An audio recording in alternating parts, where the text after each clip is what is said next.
Bossman show. Louisiana Texas head coach Eric Konkol with me, 14-5 on the year, playing real well. Got a trip to Denton, Texas, played North Texas, and Grant McCaslin here up this weekend. Coach, how you guys doing in Conference USA, man? I see you playing really, really well out there, man.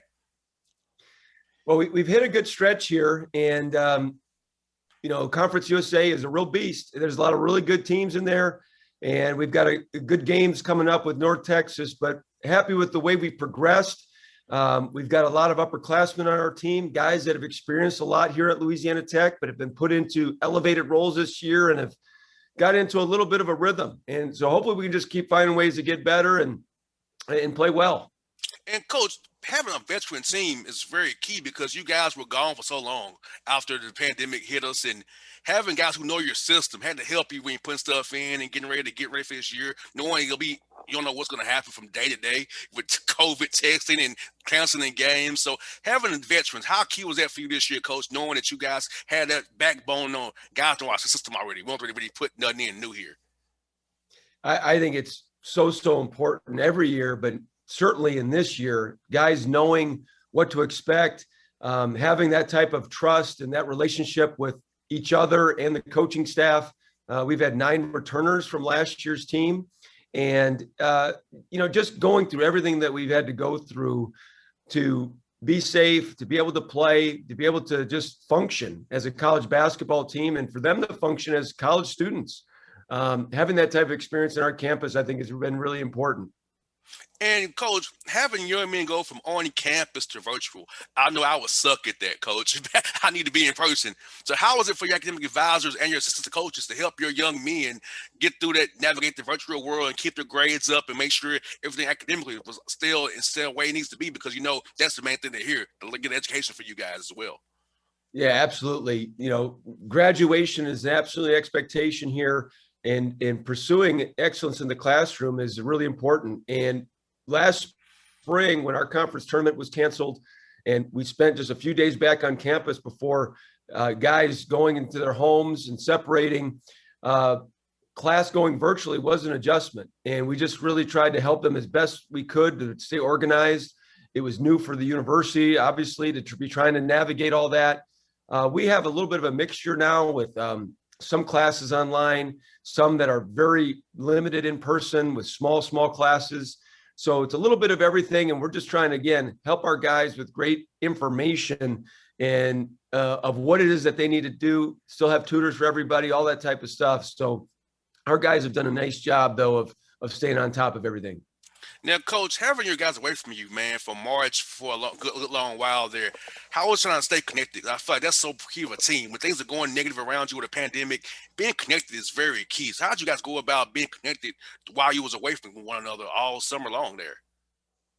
Well, we spent time doing what we're doing right now. We were on Zoom. We'd go team Zoom calls that some would have some information, but it was just good to see everybody. And it turned into a lot of jokes and a lot of different stories about what's going on back at their place, or what they saw on TV, or any good movies, or what series they were watching on Netflix or anything else. And then there was a lot of just conversation between themselves. And then, of course, I know me personally, I was FaceTiming and just reaching out to guys one-on-one, just seeing how they're doing at home, how's their family doing. So we've got I think a really good family atmosphere here.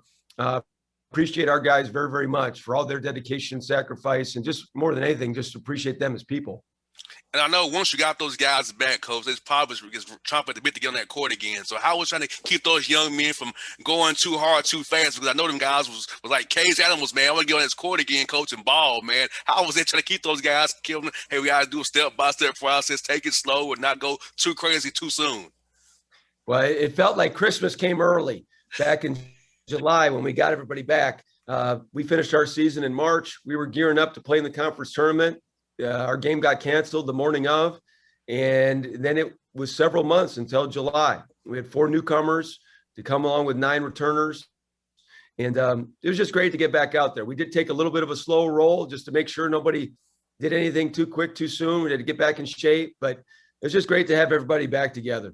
I hear that, Coach. And I think being in Ruston helps because it's not a big town, it's not a big city, so it's about basketball and family, right? So dealing with this COVID thing, being in a smaller college town can help you not do nothing, have the temptation to go out and do something crazy in Atlanta. Like, here in Atlanta, you can go out and have a good time, but in Ruston, it's about tech and basketball at school, man. So do you think having been in a smaller town helped your guys not have temptation to go out and go have fun like a college kid would usually do because that's their age bracket to do that, right? So how was it knowing that you're in a small town like Ruston to do that? Well, we've got guys that are really committed towards being great, and that's why you come here, get a great education, but then also try to pursue some level of greatness athletically and have a great time doing it. It's a college environment. Grambling State University is just 4 miles down the road. So we've got just an environment where you've got these student athletes on our campus that, whether it's football, baseball, tennis, soccer, softball, whatever it might be, people are trying to pursue the best versions of themselves. And you come to town and you're just really trying to be committed to and focused on what can I do to get better? No doubt. And speaking of that, talking about the town, because when you're recruiting, I know you want to see a kid's family face to face and to get to know them. How was that recruiting via Zoom? Because you signing your 21 class, your 22 classes via Zoom, trying to do that, man. How's that been for you? Is this something you'll keep on doing beyond this year going forward? Well, I think anytime that you have to be creative and figure out something, you can use that information down the road, and we absolutely will. We look forward to the time when we can meet with people face to face. I can't wait when the time comes that I can come back into a gym and visit with a family, a coaching staff, watch a young man play in person, but we just weren't able to do that. So we spent, thankfully, a lot of time early evaluating young men, knew of the guys that we signed. We signed 3 young men in the 21 class back in November, but we spent an awful lot of time on FaceTime and Zoom with them, their family, and just trying to get to know them the best way they could. Some of them made trips to campus where we couldn't see them, but we gave them a guide so they could do their own tour. It's just, it's a challenging time, but it allowed us to be creative, and we'll use some of those things down the road. And I'm pretty sure your wife and kids are happy to see you at home because you're not on the road after a game on off day. You're not out recruiting. As I know, the wife and kids love seeing you at home more now with having a dead period where you can only do it on Zoom right now. Well, that has been the real silver lining of this whole thing. The time spent, I've never spent that many consecutive days at home, that many days without being on the road, recruiting or games and so forth. So, I've got a wife and 2 kids. My 2 boys are 9 and 11 now. And so we spent a lot of time in the backyard working on their game and in other games as well. But just that's been the silver lining of this whole thing. And now, Coach, for your team this year, man, you got a great record. So, and you kind of building towards that March peak. So, as you play these games, man, how you keep your guys motivated, knowing that you have to really peak hard in that March tournament there that you got to have because you don't want to peak too soon. So, how's that been trying to focus on? Is this getting better day by day as the wins come? Yeah, I think whether you win or lose, you're just focused on trying to get better. And every single person in life can improve no matter how old you are. And we're just trying to do that every single day. It comes with great challenges and different things in the environment that we're in right now. But I give our guys a lot of credit for their focus and determination. Of course, we're playing back-to-back nights in Conference USA. We play Friday and Saturday. So we really spend the week not only on ourselves and our opponent, but just an overall idea of how do we get better this week and let the score take care of itself as we continue on this journey together. How different has it been, Coach, to prepare for one opponent rather than 2? That kind of on a one-day prep for that second opponent. How's it been to prepare from Monday through Thursday just on one opponent this year? How's that been? It's been different, but one of the things that it allows us to do is it gives us a little bit more time to focus on us. Normally we play Thursday, Saturday, with that Friday being completely just focused on our Saturday opponent. This year we've used Monday to spend a lot of time cleaning up and getting better at some of the things that we didn't do so well on the Saturday or the weekend before. Tuesday, we're spending a lot of time on individual skills, shooting, passing, dribbling. And then Wednesday, Thursday is really a lot of our game prep for the weekend ahead. And with just playing one team, but knowing that any adjustments that we make from game to game really has to be prepared for during the week. So we're working on a lot of different things. It's kind of increased our playbook. Some of the things that we do defensively, some of the just ideas that we might have are things that we can see. How fun is the strategy of knowing you got to play the same team back-to-back nights? Because do you save some on night one that you can use on night two as a surprise adjustment? You know, kind of that chess cat and mouse game has to be kind of fun for you as a coach, something different that you haven't done in probably in a long time. So how's that been for you? I know that has to be fun for a lot of guys, actually. Yeah, I think there's there is some of that. Part of it is you just can't use everything in one game, but at the same time, we're trying to do everything we can to win the first night. You try to win every game you play. So it's not like you're trying to save anything, but naturally there's some adjustments that you may be able to make. You have to be able to rely on your experience, whether it's how you guard a ball screen or what type of actions that you're using offensively. And then you got to be ready for whatever the other team might throw at you. No doubt. And also recovery for your players. Because, if you play a guy too many minutes on night one, I know you're going to win that game, but, think about that night two, they don't gas out. I know covering the Atlanta Hawks, I know on back-to-back nights sometime in the second half, the guys are dead and we lose the lead and the game goes away. So just kind of managing minutes on night one and the night two, knowing you got to make that run the second half. How's that been for you and your staff? Kind of make sure guys are refreshed enough to make that last push on that last night, second half of that game.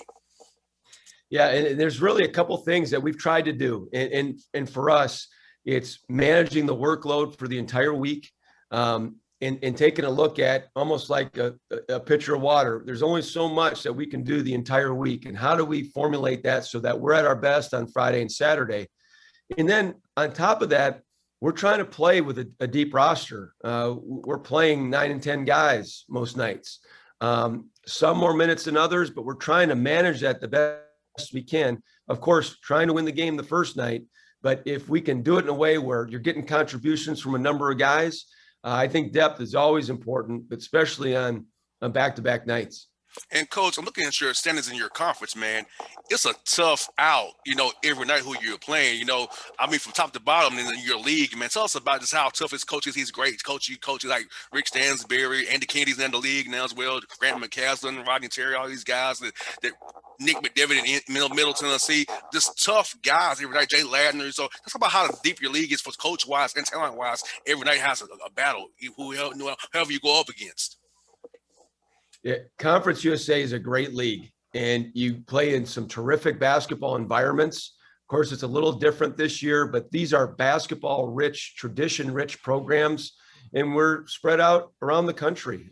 You get to travel, see different places, and go against some really good players, terrific coaches, just great basketball programs. So we talk about iron sharpening iron all the day in practice, and we definitely do that against each other in Conference USA.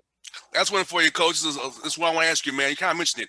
What was your quarantine hobby? I know it's with your boys and your wife and family, but what was your hobby besides, is hanging out the house, man? What did you do? Mine was playing the guitar. I learned how to do that over quarantine. So what was yours?